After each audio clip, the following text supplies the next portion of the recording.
所有各地莲友们，大家好。这一章师父有感而发的哈，道德是国之本呢。道德就是我们要遵守做人的基本道理，不要伤害自己，不要伤害到别人，不要伤害到社会，不要伤害到国家。遵守人的本分，这叫道德，这是国之本，这是一个国家的根本哦。人心是国之根啊，人的心是善良还是凶恶残暴，这是一个国的根本。如果大家都充满了暴力之气，每天都是打打杀杀，那么这个国家一定非常混乱的。道德丧失，如果大家都不遵守道德，内心当中没有人的本分哦，人应该遵守的原则哦，都把它丧失掉，人心败坏，我们的人心就堕落了，开始沉沦了，然后一直贪取了，每天怨恨，跟人家对立，人心败坏了，必然会动摇国本啊，这个国家的根本就开始动摇，摇摆不定，各阶层的人民百姓，他的生活就不稳，经济不发展，社会开始不和谐，动荡不安，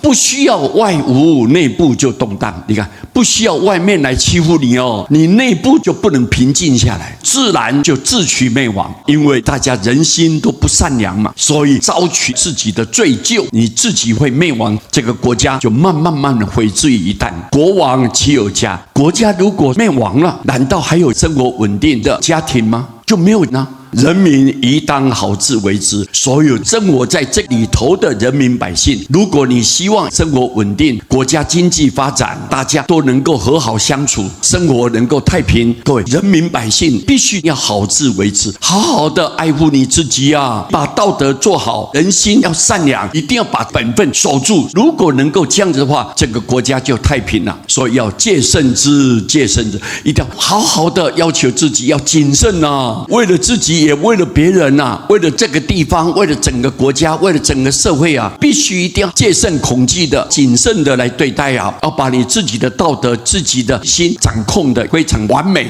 那这样子的话，国家才会永保坚固、稳定发展。这个是非常重要的一个观念，希望提供给大家参考。南无阿弥陀佛。